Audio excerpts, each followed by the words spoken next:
अस्सलामुअलैकुम, welcome back to masters. आज की इस वीडियो के अंदर हम CS604 ऑपरेटिंग सिस्टम का लेक्चर नंबर 6 से लेके लेक्चर नंबर 10 को देखेंगे। यहाँ पर जितने भी इंपॉर्टेंट MCQs हैं, क्वेश्चन आंसर्स हैं, वो मैं आपको साथ साथ गाइड करूँगी कि आपने क्या क्या चीज़ें आपके एग्जाम के लिए प्रिपेयर करनी है। तो ये बेसिकली मिड टर्म की शॉर्ट प्रिपरेशन है, इसमें हम बिल्कुल डिटेल में डिस्कस नहीं करेंगे। अगर आप डिटेल में लेक्चर सुनना चाहते हैं तो आप व्यू के ऑफिशियल लेक्चर सुने। जो बच्चे शॉर्ट टर्म में तैयारी करना चाहते हैं इसकी मिड टर्म की, वही लेक्चर देख सकते हैं। स्टार्ट करते हैं लेक्चर नंबर 6 से। लेक्चर नंबर 6 के अंदर हमारे पास जो इंपॉर्टेंट टॉपिक है वो प्रोसेस क्रिएशन है। अब हमारे पास जब एक प्रोसेस क्रिएट होता है, ठीक है, हमने पिछले देखा था लेक्चर्स के अंदर कि जो ऑपरेटिंग सिस्टम है वो प्रोसेस क्रिएशन में भी हेल्प करता है। तो यहाँ पर हमारे पास जो प्रोसेस है वो डिफरेंट न्यू प्रोसेस जब क्रिएट होते हैं तो क्या होता है कि वहाँ पर एक पेरेंट प्रोसेस क्रिएट होता है, ठीक है।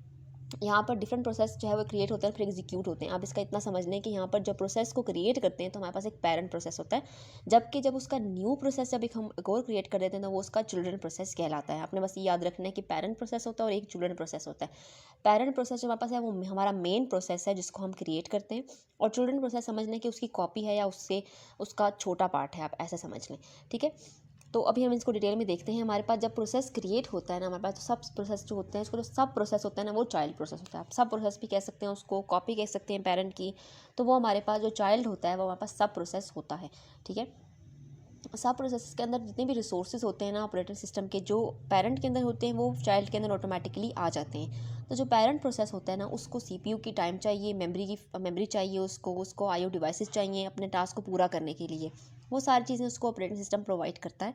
उसके बाद हमारे पास एक चाइल्ड प्रोसेस क्रिएट होता है। चाइल्ड प्रोसेस जो है वो चीज़ें यूज़ करेगा जो पेरेंट के पास ऑलरेडी होंगी, ठीक है। तो चाइल्ड के लिए हमें अलग से चीज़ें लेने की ज़रूरत नहीं होती, वो ऑलरेडी पेरेंट की जो चीज़ें होती हैं, रिसोर्सेज होते हैं, उन्हीं को यूज़ करता है, ठीक है। जब एक प्रोसेस क्रिएट होता है ना तो यहाँ पे दो तरह की जो है वो पॉसिबिलिटीज़ हो सकती हैं। Exist in term of execution, आपने याद रखना है, इन टर्म ऑफ एग्जीक्यूशन दो तरह की पॉसिबिलिटीज़ हो सकती हैं।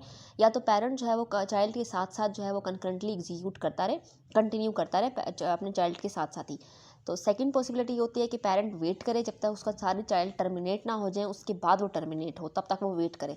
ये दो पॉसिबिलिटीज़ हो सकती है इन टर्म ऑफ एग्जीक्यूशन। दो और पॉसिबिलिटीज़ हैं in term of address space of new process. वो क्या है कि जो चाइल्ड प्रोसेस है वो पेरेंट का डुप्लीकेट होता है, ठीक है। पेरेंट का डुप्लीकेट ही बेसिकली वो होता है।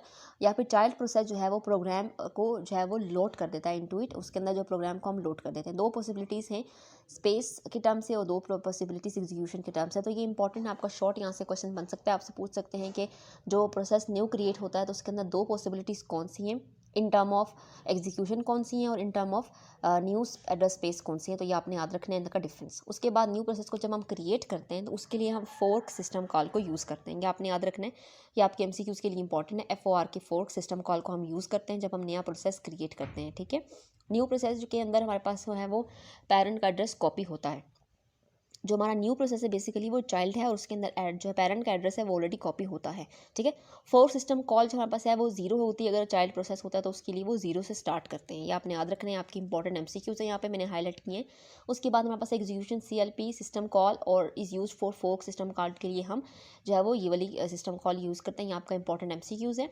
अब ये सिस्टम कॉल क्या करती है, ये हमारे पास बाइनरी फाइल्स को मेमोरी के अंदर लोड करती है। ये आपने याद रखना है इसका काम क्या है, और ये हमारे पास फोर्क सिस्टम कॉल के लिए यूज़ होती है। इसका काम क्या है, ये बाइनरी फाइल को मेमोरी के अंदर जो है वो लोड करेगी, ठीक है। पेरेंट जो हमारे पास है उसके पास जो है मोर देन वन चाइल्ड भी हो सकते हैं, ये भी आपने याद रखना है। जो पेरेंट है वो चिल्ड्रन के प्रोसेस को टर्मिनेट होने का वेट भी करता है, उसके बाद वो जो है वो कॉल को रिज्यूम करता है और फिर उसके बाद वेट करता है और फिर उसके बाद वो एग्जिट सिस्टम कॉल की मदद से खुद टर्मिनेट हो जाता है। ये आपने याद रखना है कि पेरेंट जो है वो कैसे खुद टर्मिनेट करेगा खुद को, जब वो कंप्लीट हो जाएगा तो वो एग्जिट सिस्टम कॉल के ज़रिए से खुद को ख़त्म कर लेगा। लेकिन पहले वो वेट करेगा कि जितने भी उसके चाइल्ड क्रिएट हुए थे वो सारे अपना प्रोसेस कंप्लीट करके टर्मिनेट हुए हैं या नहीं। जब वो टर्मिनेट हो जाते हैं तो उसके बाद जो है वो पेरेंट खुद को टर्मिनेट कर लेता है, ठीक है। यहाँ पर यही बात प्रोसेस टर्मिनेशन में आपको बताइए है कि एक प्रोसेस जो है वो तब टर्मिनेट होता है जब उसकी एग्जीक्यूटिंग जो है वो ख़त्म हो जाती है तो ऑपरेटिंग सिस्टम में, तो वो अपने आप को डिलीट करके सिस्टम कॉल के जरिए एग्जिस्ट सिस्टम कॉल के जरिए से खुद को ख़त्म कर लेता है, ठीक है। और जितने भी रिसोर्सेज होते हैं जैसे कि फिजिकल मेमोरी दी हुई है, वर्चुअल मेमोरी दी हुई है, या फाइल्स ओपन की हुई हैं, बफर्स होती हैं, वो सारी मेमोरी जो है वो ऑपरेटिंग सिस्टम डीएलोकेट कर देता है। हमने स्टार्टिंग के लेक्चर में देखा था कि ऑपरेटिंग सिस्टम का काम होता है कि जितनी भी मेमोरी स्पेस जो है वो गिवन है उसको डीएलोकेट करे। तो यहाँ पर प्रोसेस टर्मिनेशन के बाद ऑपरेटिंग सिस्टम ही उसको डीएलोकेट कर देता है, ठीक है। उसके अलावा प्रोसेस टर्मिनेशन को एक और तरीके से भी जो है वो कर सकते हैं टर्मिनेट। उसके लिए हम जो है वो सिस्टम कॉल को यूज़ करते हैं, जैसे कि अबॉर्ट यहाँ पे आपको गिवन है कि अबॉर्ट को यूज़ करके आप टर्मिनेट कर सकते हैं। आपने MCQs के लिए याद रखना है, ठीक है। उसके बाद है पेरेंट में terminate the execution of one of its child के लिए वो भी खुद पेरेंट भी रिमूव कर सकता है, अपने चाइल्ड को टर्मिनेट कर सकता है, ठीक है। चाइल्ड हैज एक्सिस्टेड इस usages of some of the resources, अगर चाइल्ड के यूजेज जो कर रहा है रिसोर्सेज को वो बहुत ज़्यादा यूज़ कर चुका है, जितने उसको एलोकेट किए गए थे उससे ज़्यादा अगर उसने यूज़ कर लिए हैं, तो जो पेरेंट होता है ना वो इस मैकेनिज्म को चेक करता है। इसके अलावा जो चाइल्ड को टास्क असाइन किया जाता है, अगर वो नो लॉन्गर अवेलेबल है, इन केस जो है वो टर्मिनेट हो जाता है। तो किन किन केस में पेरेंट जो है वो अपने चाइल्ड को टर्मिनेट करता है, तो पहला केस ये है कि चाइल्ड ने वो सारे रिसोर्सेज यूज़ कर ली जो उसको एलोकेट किए गए थे, तो वो पेरेंट फिर उसको टर्मिनेट कर देगा। इसके अलावा जो टास्क चाइल्ड को दिया गया था, अगर वो टास्क है वो अब लॉन्गर अवेलेबल नहीं है, वो अब है ही नहीं अवेलेबल, तब भी जो है वो उस चाइल्ड का कोई काम नहीं है, तो जो पेरेंट है उसको टर्मिनेट कर देगा। इसके अलावा अगर पेरेंट एग्जिस्ट कर रहा है ऑपरेटिंग सिस्टम के अंदर, तो वो चाइल्ड को अलाउ नहीं करेगा कि पेरेंट कंटिन्यू करे, चाइल्ड जो है वो अलाउ नहीं करेगा अगर उसका पेरेंट टर्मिनेट हो चुका है। तो ये भी आपने याद रखना है, कुछ इंपॉर्टेंट इसके यहाँ से पॉइंट्स हैं, ठीक है। इसके अलावा यहाँ पे आपको यूनिक्स जब टर्मिनेट के लिए हम एग्जिट सिस्टम कॉल को यूज़ करते हैं, मैं आपको ऊपर बता चुकी हूँ, ठीक है। उसके बाद हमारे पास फोक सिस्टम कॉल है, आपने याद रखना है कि चाइल्ड को क्रिएट करने के लिए फोक सिस्टम कॉल यूज़ होती है। फोक सिस्टम कॉल को हम तब यूज़ करते हैं जब हम एक नया प्रोसेस क्रिएट कर रहे होते हैं, नया प्रोसेस हम जो है वो उसको चाइल्ड प्रोसेस भी कहते हैं, और जो ओरिजिनल प्रोसेस होता है उसको पेरेंट प्रोसेस कहते हैं। आपने यहाँ से छोटी छोटी बातें याद रखनी है, आपके MCQs के लिए इंपॉर्टेंट है। यहाँ पे कुछ और चीज़ें बताई हैं, उसको मैंने समराइज यहाँ पे कर दिया है कि चाइल्ड के लिए हम 2 की पावर n यूज़ करते हैं, ठीक है। चाइल्ड 0 से स्टार्ट होता है हमारे पास। पेरेंट के लिए हम 2 की पावर n -1 यूज़ करेंगे, ठीक है। और पेरेंट के लिए हम +1 करेंगे, और चाइल्ड के लिए -1 आ गया तो उसका मतलब है कि आपका जो चाइल्ड है वो क्रिएट नहीं हुआ, ठीक है। ये इंपॉर्टेंट कुछ पॉइंट्स हैं, यहाँ पे मैंने साइड पे आपके लिए लिख लिए हैं, एक तरह से समराइज हो गया, ठीक है। उसके बाद हमारे पास जो फोक सिस्टम कॉल, हमारे पास जो पेरेंट है और चाइल्ड कुछ चीज़ें शेयर करते हैं, वो क्या क्या है। पेरेंट और चाइल्ड आपस में इन्वायरमेंट शेयर कर रहे थे, open file descriptor table share कर रहे होते हैं, सिग्नल हैंडलिंग सेटिंग को शेयर कर रहे होते हैं, नाइस वैल्यू को शेयर कर रहे होते हैं, करंट वर्किंग डायरेक्टरी को शेयर कर रहे होते हैं, रूट डायरेक्टरी को शेयर कर रहे होते हैं। इसके अलावा फाइल मोड क्रिएशन मास्क या यू मास्क जिसे कहते हैं उसको भी शेयर कर रहे होते हैं। तो ये आपने याद रखना है कि वो कौन कौन सी चीज़ें आपस में शेयर करते हैं, ये आपको शॉर्ट क्वेश्चन में पूछ सकते हैं। इसके अलावा फॉलोइंग थिंग्स हैं जो पेरेंट और चाइल्ड के अंदर डिफरेंट होती हैं, तो ये भी इंपॉर्टेंट शॉर्ट क्वेश्चन है यहाँ पे कि कौन कौन सी चीज़ें जो है वो पेरेंट और चाइल्ड के अंदर डिफरेंट होती हैं। सबसे पहले तो प्रोसेस की एक आईडी होती है, पेरेंट की अपनी आईडी होती है और चाइल्ड की अपनी आईडी होती है। इसके अलावा जो डिफरेंट पेरेंट प्रोसेस आईडी जो है PP आईडी हमारे पास भी डिफरेंट होती है दोनों की। इसके अलावा चाइल्ड के पास इसकी पेरेंट की ओन कॉपी होती है, ठीक है। ये आपने याद रखना है, ये आपकी शॉर्ट क्वेश्चन में आ सकते हैं कि आप पेरेंट और चाइल्ड के अंदर के डिफरेंसेस बताएं कि कौन सी थिंग्स उनके अंदर डिफरेंट हैं, या फिर सिमिलरिटी कौन सी है, कौन सी वो कंबाइनली यूज़ करते हैं, तो वो यहाँ पर ऊपर ही मैंने, ठीक है। उसके बाद यहाँ पे हमारे बताया हुआ है कि रीज़न फॉर फोक सिस्टम के फेल होने के कुछ रीज़न यहाँ पे बताए हुए, यहाँ पे मैंने इसकी हेडिंग दी है। फोक सिस्टम जो है वो क्यों फेल होता है, या तो नंबर ऑफ रीजन है इसकी। पहला रीज़न तो ये है कि जो मैक्सिमम नंबर ऑफ प्रोसेस हैं जिसको अलाउ कर दिया गया था एग्जीक्यूशन के लिए, वो हमारे पास यूज़र एक्सीड कर चुका है, तो वो हमारा फोक सिस्टम फेल हो जाएगा, ठीक है। इसके अलावा आपके जो प्रोसेस हैं वो ज़्यादा हो चुके हैं, जितने आपने अलाउ किए थे उस ज़्यादा हो गए हैं, तो भी वो फोक सिस्टम आपका फेल हो जाएगा। इसके अलावा अगर आपके पास स्वैप स्पेस इनफ नहीं है, हमने पिछले लेक्चर में देखा था कि स्वैप इन और स्वैप आउट हम कर रहे होते हैं अपने प्रोसेस को, वहाँ स्वैप इन और स्वैप आउट जो है वो स्वैप स्पेस के अंदर हो रहा होता है। अगर स्वैप स्पेस आपके पास इनफ नहीं है, जगह ही नहीं है, ठीक है, स्पेस मतलब जगह, स्वैपिंग की जगह आपके पास है ही नहीं, तो वो आपका फोक ऑटोमेटिकली फेल हो जाएगा। तो यहाँ पे 3 रीज़न है आपके फोक के फेल होने के, तो ये भी आपको शॉर्ट क्वेश्चन पेपर में आ सकता है। उसके बाद लेक्चर नंबर 7 देखते हैं। लेक्चर नंबर 7 के अंदर वेट सिस्टम कॉल के बताया कि वेट सिस्टम कॉल क्या करती है, वो आपके कॉलिंग प्रोसेस को कुछ टाइम के लिए सस्पेंड कर देती है, जब तक आपका चाइल्ड टर्मिनेट ना हो जाए। तो ये आपने याद रखना है, वेट से आपने याद रखना है कि ये सस्पेंड कर देती है कॉलिंग प्रोसेस को, यानी कि वेट करवाती है, ठीक है। अगर तो पेरेंट टर्मिनेट हो गया तो उसका जो चाइल्ड को जो टास्क दिए गए थे फिर वो नए पेरेंट को असाइन कर दिए जाएंगे, ठीक है। ऐसा नहीं होता कि पेरेंट को भी खत्म, चाइल्ड को भी खत्म कर दें, नए पेरेंट को असाइन कर देते हैं। ये इस लाइन में यहाँ पे आपको इन्होंने बताई ये बात। उसके बाद हमारे पास एक ज़ॉम्बी प्रोसेस के बारे में बताया। ज़ॉम्बी प्रोसेस एक ऐसा प्रोसेस है जिसके अंदर हम टर्मिनेट तो करते हैं, लेकिन एग्जिस्ट स्टेटस जो है वो अभी तक अपडेट नहीं करते आप, ठीक है। तो जो रिसीव बाय पेरेंट्स प्रोसेस, यानी कि आपका एक पेरेंट प्रोसेस है वो एग्जिट करके चला गया है, लेकिन आपने सिस्टम के अंदर उसको अपडेट ही नहीं किया। जब अगला पेरेंट क्रिएट हुआ तो उसने जो है वो क्या हुआ कि अब ओवरराइट हो जाएगा, क्योंकि आपने पहले वाले को तो टर्मिनेट ही नहीं किया था। तो आपने एग्जिस्ट तो किया, आपके पेरेंट ने एग्जिस्ट तो किया, लेकिन आपने जो स्टेटस था ना उसको अपडेट नहीं किया।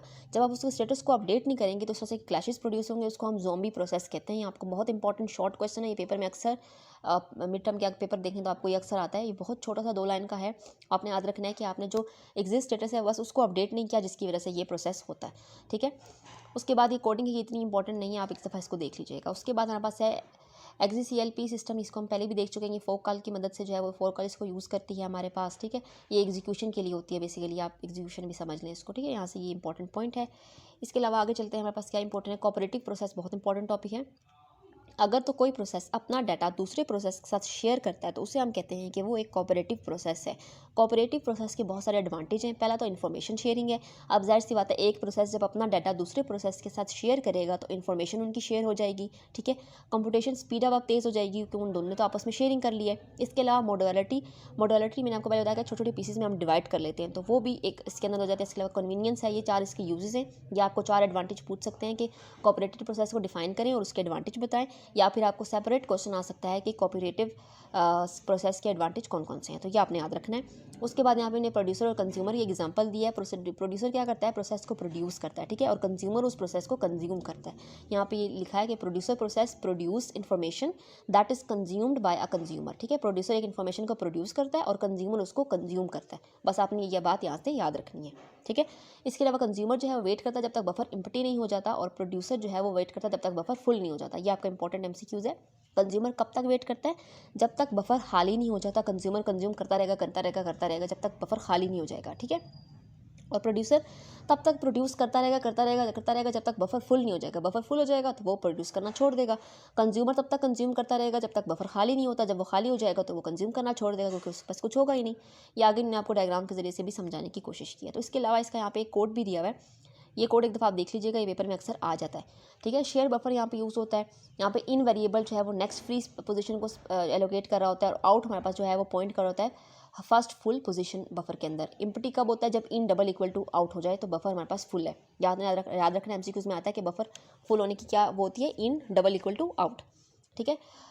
उसके बाद यहाँ पे आपने बफर साइज़ के यहाँ पे एक और आपको ये दिया हुआ, ये भी आपने याद रखना है कि इंट +1, फिर हमारे पास ये परसेंटेज का साइन बफर, और फिर हमारे पास ये हमारे पास underscore size double equal to out. ये आपने याद रखना है कि बफर फुल होगा तो ये भी होगा, बफर एम्प्टी होगा तो ये होगा, ठीक है। ये थोड़ी सी कन्फ्यूजन है यहाँ पे, इसको हम थोड़ा सा हाईलाइट कर लेते हैं। बफर एम्प्टी होगा तो क्या होगा, in double equal to out. Buffer full होगा तो क्या होगा, इन +1, फिर देन ये पूरी स्टेटमेंट आ जाएगी। आपको शॉर्ट क्वेश्चन में भी आ सकता है और आपको आता है एमसीक्यूज में। शॉर्ट क्वेश्चन में ऐसे आता है कि बफर एम्प्टी और बफर फुल की वो बताएं कि कमांड क्या होती है, तो ये आपने याद रखना है। इसके अलावा यहाँ पे आपको कुछ कोड दिया हुआ है। प्रोड्यूस प्रोसेस का कोड दिया हुआ है, कंज्यूमर प्रोसेस का कोड दिया हुआ है। इसको एक नज़र देख लीजिएगा, ये कभी कभी पेपर में आ जाता है अक्सर। 8 में हमारे पास है आईपीएस क्या है हमारे पास, इंटर प्रोसेस कम्युनिकेशन। अब ये क्या करता है, ये एक ऐसा मैकेनिज्म प्रोवाइड करता है आपके प्रोसेस को कि वो आपस में कम्युनिकेशन कर सके, ठीक है। आपने याद रखना है कि ये आपको एक ऐसा मैकेनिज्म प्रोवाइड करता है कि आपके प्रोसेस जो है वो कम्युनिकेट कर सके। इसके अलावा वो सिंक्रोनाइज भी कर सकें अपने एक्शन को एड्रेस स्पेस को शेयरिंग किए बगैर। उसके बाद हमारे पास है मैसेज पासिंग सिस्टम। अब मैसेज पासिंग सिस्टम क्या करता है, वो प्रोसेस को अलाउ करता है कि वो कम्युनिकेट करें without the need of resort data share को यूज़ किए बगैर वो कम्युनिकेट कर सकें। उसके बाद डाटा कम्युनिकेशन है। व्हेन डायरेक्ट डाटा कम्युनिकेशन होते हैं तो ईच प्रोसेस जो है वो कम्युनिकेट करता है एक्सप्लिसिटली, ठीक है। और यहाँ पे आप देखें send P system, send message process to P. इसका क्या मतलब है, ये पेपर में आता है कि ये आपको स्टेटमेंट दी होती है और पूछते हैं इसका क्या मतलब है। सेंड पी मैसेज का मतलब है कि send a message to process P. Receive Q message का क्या मतलब है, receive a message to from process Q. ये आपके दोनों इंपॉर्टेंट एमसीक्यूज हैं यहाँ पे, ठीक है। उसके बाद हमारे पास कम्युनिकेशन लिंक का बताया हुआ है कि कम्युनिकेशन लिंक ऑटोमेटिकली इस्टेब्लिश हो जाता है। इसके अलावा जो है वो 2 प्रोसेस के साथ वो लिंक कर रहा होता है, क्योंकि ज़ाहिर सी पता है कम्युनिकेशन 2 प्रोसेस के दरमियान में होगी, ठीक है। 1 लिंक एग्जिस्ट करेगा ईच पेयर के दरमियान में। उसके बाद इनडायरेक्ट कम्युनिकेशन का वो बताया हुआ है यहाँ पे। ये वाली चीज़ें आपको पेपर में आती हैं। सेंड ए मैसेज का क्या मतलब है, इसका मैसेज मतलब है कि send messages to mail box A को सेंड कर दें। इसके अलावा रिसीव ए मैसेज का मतलब क्या है कि receive a message from mail box A से आपने मैसेज रिसीव कर लिया, ठीक है। लिंक जो है वो 2 पेयर के दरमियान में इस्टेब्लिश होता है। ये आपका इंपॉर्टेंट एमसीक्यूज है। उसके बाद सिंक्रोनाइजेशन आप यहाँ आ गया। प्रोसेस के दरमियान में जो कम्युनिकेशन हो रही होती है वो बाय कॉल्स होती है, ठीक है। मैसेज पासिंग बाय इधर ब्लॉकिंग और अनब्लॉकिंग, उसको हम सिंक्रोनाइजेशन कहते हैं। और ए सिंक्रोनियस होता है और एक सिंक्रोनियस हमारे पास प्रोसेस होता है। अगर तो वो ब्लॉक हो रहा है या फिर वो अनब्लॉकिंग होती है, तो 2 तरह के यहाँ पे होते हैं। अब ब्लॉकिंग सेंड कब होती है, the sending process is blocked until the receiving process or the mail box receive the message. जब तक आपका मेल बॉक्स पुराना मैसेज रिसीव नहीं कर लेता तो नए मैसेज को आने के लिए वो ब्लॉक कर देते हैं। जब तक वो ब्लॉक रहता है तब तक वो पुराना मैसेज रिसीव नहीं हो जाता। और नॉन ब्लॉकिंग में क्या होता है कि वो देखते ही नहीं है, बस एक बार दूसरे मैसेज सेंड हो रहे हैं। दूसरा मैसेज पहुंचा या नहीं पहुंचा उस पर उनका कोई मतलब नहीं होता, वो बस मैसेज सेंड करते रहते हैं। ब्लॉकिंग रिसीव का क्या मतलब है, जब रिसीवर कह देता है कि उसका मैसेज जो है वो अवेलेबल है, उसको मिल चुका है। नॉन ब्लॉकिंग रिसीवर क्या होता है कि नॉन ब्लॉकिंग रिसीवर जो है वो वैलिड एसएमएस या फिर उसको नल मैसेज मिलता है। तो ये 4 पॉइंट्स इंपॉर्टेंट हैं, आपको इनकी डेफिनेशन पता होना चाहिए। उसके बाद बफरिंग है। जीरो कैपेसिटी क्या होती है, हमारे पास जो क्वी की लेंथ होती है मैक्सिमम लेंथ 0 होती है। उसके बाद जो लिंक होता है उसके पास वेटिंग मैसेजेस नहीं होते। बाउंड कैपेसिटी क्या होती है, उसके अंदर फिनाइट लेंथ होती है, आपने याद रखना है। ज़ीरो कैपेसिटी के अंदर हमारे पास लेंथ 0 है और बाउंडेड कैपेसिटी के अंदर लेंथ n तक है और मैसेज इसके अंदर रिजाइड करते हैं, ठीक है।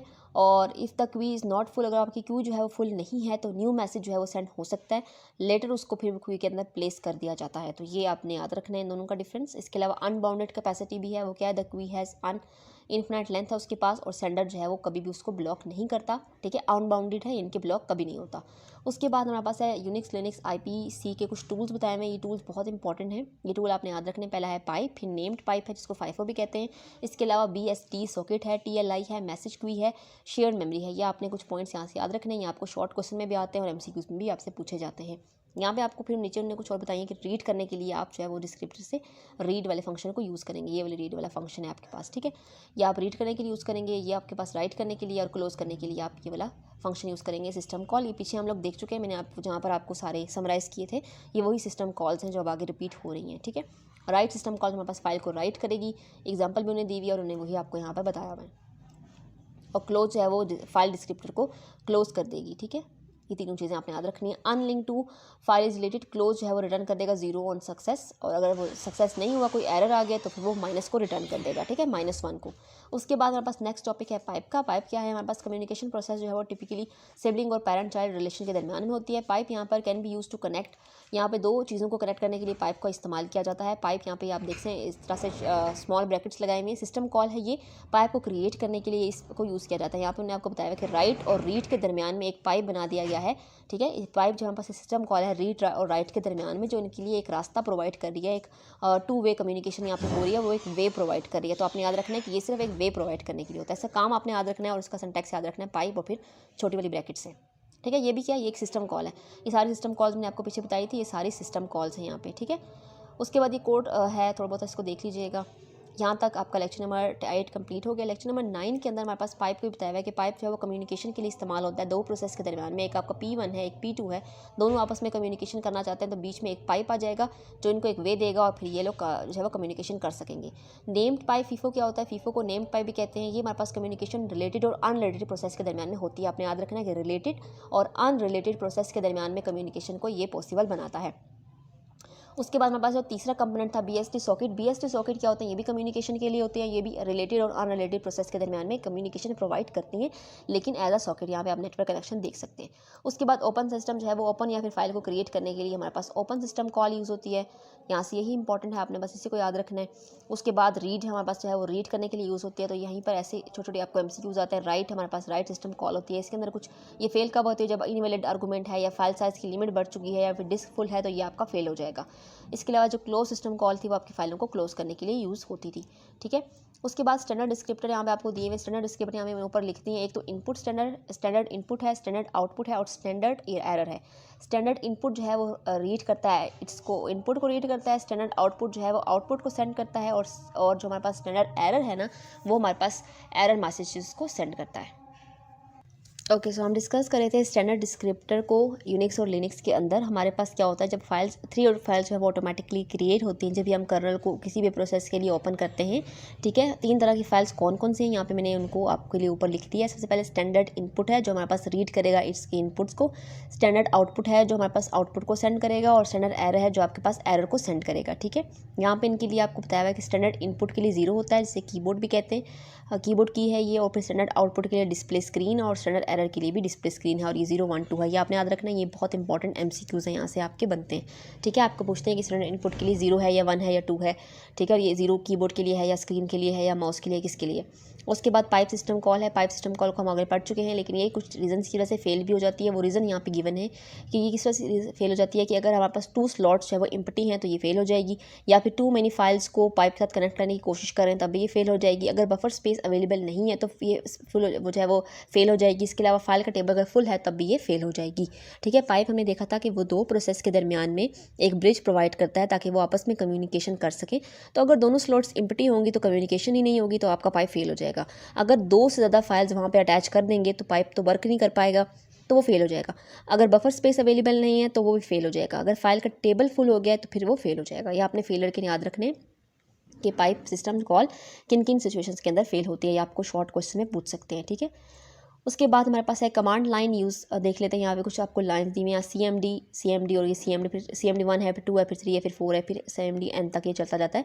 ठीक है, यहाँ पे आप देखें एक आपको कमांड है, फिर दूसरी कमांड है, 2 कमांड्स को आप एक पाइप से कनेक्ट कर सकते हैं। फिर आपने इस कमांड को एक और कमांड के साथ बीच में एक पाइप लगा के कनेक्ट कर दे, इस तरह से आप इसको कनेक्ट कर सकते हैं आपस में। ठीक है, उसके बाद हमारे पास नेक्स्ट जो इंपॉर्टेंट टॉपिक है, ये चीज़ें इतनी इंपॉर्टेंट नहीं है, उसका लेक्चर नंबर 10 की तरफ पढ़ते हैं। इनपुट आउटपुट और एरर रीडायरेक्शन है। यहाँ पे रीडायरेक्शन देखें, लिनक्स रीडायरेक्शन फीचर जो है हमारे पास है ताकि हम डिफ़ॉल्ट फाइल्स को stdin और stout और str and attach other files से देख सकें। ठीक है, ये आपने याद रखना है, ये आपको MCQ से पूछ सकते हैं। यहाँ पे the act of digesting the file हमारे पास जो होती हैं वो इनपुट आउटपुट एरर रिडायरेक्शन है। हमारे पास ये जो है std इन है, ये हमारे पास इनपुट के लिए, std आउट हमारे पास आउटपुट के लिए, और std ERR हमारे पास जो है वो एरर के लिए। ठीक है, स्टैंडर्ड एरर, ST हमारे पास स्टैंडर्ड के लिए, STD। उसके बाद कमांड इनपुट फाइल, ये भी इतना इंपॉर्टेंट नहीं है। उसके बाद हमारे पास यहाँ से कुछ चीज़ें ही इंपॉर्टेंट हैं जो पेपर पॉइंट ऑफ व्यू से मैं सिर्फ आपको वही कवर करवा रही हूँ। ठीक है, पाइप के बारे में आपको बस वो चीज़ें पता होनी चाहिए। उसके बाद फाइफो की नेम फाइव बताया कि इसको क्रिएट करने के लिए आप MKNOD कमांड सिस्टम कॉल को यूज़ करते हैं या फिर आप MKFIFO को यूज़ कर सकते हैं। ठीक है, ये हम कमांड्स पहले भी देख चुके हैं कि कैसे क्रिएट होते हैं। तो उनको क्रिएट करने के लिए, नेम्ड पाइप को क्रिएट करने के लिए आप MKNOD यूज़ कर सकते हैं या फिर MKFIFO यूज़ कर सकते हैं। ठीक है, अब MKNOD कॉल जो है वो नॉर्मली जो है वो स्पेशल जो है वो उनको क्रिएट करने के लिए यूज़ होती है, आपने याद रखना है। उसके बाद इन्हें कुछ रीज़न बताए हुए कि ये कॉल फेल क्यों होती है। इसको फेल होने के लिए क्या होता है कि फाइल हमारे पास गिवन नेम एग्जिस्ट नहीं कर रहा, पाथ नेम बहुत बड़ा है, या जो पाथ का कंपोनेंट है वो रीच नहीं कर रहा, डेस्टिनेशन उसकी रीड ओनली है, इसके अलावा मेमोरी की स्पेस नहीं है, इसके अलावा सिग्नल काउंट नहीं हो रहा एग्जीक्यूशन का। तो ये सारे इसकी फेलियर के रीज़न हो सकते हैं। तो ये आपसे आता है शॉर्ट क्वेश्चन में, अक्सर फेलियर के रीज़न पूछते हैं। ये आपको शॉर्ट क्वेश्चन ये वाला भी आ सकता है और पीछे जो हमने देखा था वो भी आ सकता है। तो ये आपने अच्छे तरीके से प्रिपेयर करने हैं। FIFO must be open before using its for communication. करने से पहले आपको फाइफो को ओपन करना पड़ता है। फाइफन के अंदर जो है वो कोई भी प्रोसेस ओपन नहीं होता रीडिंग के लिए, तो उसका फिर रिजल्ट क्या होता है, SIG पाइप सिग्नल आ जाता है उसका रिजल्ट। ये आपने याद रखना है। फाइफो के 2 कॉमन यूजेस दिए मैंने आपको कि फाइफो जो है वो आपको डाटा बिटवीन सर्वर प्रोसेस और क्लाइंट प्रोसेस के दरमियान में डाटा को पास करने के लिए फाइफो यूज़ होता है। इसके अलावा शेल कमांड जो है उसको यूज़ करती हैं ताकि डाटा को एक शेल से दूसरे शेल में जो है वो मूव करवा सके। ये आपने इसके लिए याद रखना है। MKFIFO वापस आपने आप क्रिएट करना सिखाया है कि MKFIFO लिखेंगे और फिर FIFO 1 को क्रिएट करेंगे, फिर हम प्रोग्राम 3 लिखेंगे, FIFO 1 से को उसको कनेक्ट करेंगे और इस तरह से ये इन्फिनिट लूप को इसके साथ कनेक्ट कर देंगे। ठीक है, ये आपको आपने तैयार कर लेना, ये इंपॉर्टेंट है। इसके अलावा ये जो इसकी पिक्चोरियल रिप्रेजेंटेशन है कि पहले इन फाइल हमारे पास है, इन फाइल के अंदर हमारे पास एक प्रोग्राम 1 है, उसके बाद हमने प्रोग्राम 2 और प्रोग्राम 3 को जो है वो लिंक कर दिए, हमारे पास शेल सेशन के अंदर आ जाती हैं चीज़ें। ठीक है, तो यहाँ पे आपका लेक्चर नंबर 10 कंप्लीट हो गया। लेक्चर नंबर 6 से लेकर लेक्चर नंबर 10 तक कुछ ही चीज़ें हैं जो आपकी इंपॉर्टेंट हैं, जो आपको करने वाली हैं, जैसे कि उनके फेल होने के रीज़न कौन से हैं। सिस्टम कॉल्स के बारे में आपको पता होना चाहिए कि कौन सिस्टम कॉल किस लिए यूज़ होती है। हो सकता है कि आपको शॉर्ट या लॉन्ग में तरह तरह के सिस्टम कॉल्स दे दें।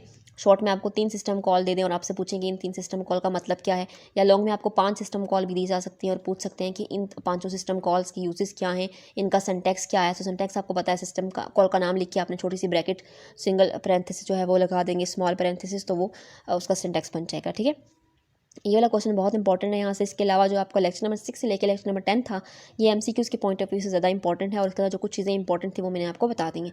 होप्स हो कि आपको लेक्चर समझ आया होगा। अगर आपको कोई भी कन्फ्यूजन हो, कोई भी बात समझ नहीं आई, तो आप कमेंट बॉक्स में पूछ सकते हैं। इसके अलावा डिस्क्रिप्शन से आप व्हाट्सएप ग्रुप का लिंक है, आप उसको ज्वाइन कर सकते हैं और व्हाट्सएप भी पूछ सकते हैं। इसके अलावा अगर आपको हैंड आउट चाहिए तो आप ग्रुप ज्वाइन करके मुझसे हैंड आउट्स ले सकते हैं। Thank you so much for watching this video. इस वीडियो को अपने बाकी फ्रेंड्स के साथ भी शेयर करें जिनका ये मिड टर्म का पेपर, अब तो मिड टर्म होने वाले हैं, कुछ ही दिन रहेंगे, ताकि वो भी अपनी प्रिपरेशन अच्छी से कर सकें। अपनी फीडबैक कमेंट बॉक्स में ज़रूर दीजिएगा कि आपको लेक्चर्स कैसे लगे। ये बहुत स्टूडेंट्स की रिक्वेस्ट पे ये लेक्चर बने हैं, तो होप्स हो कि आपको अच्छे लगे होंगे। Thank you so much for watching this video.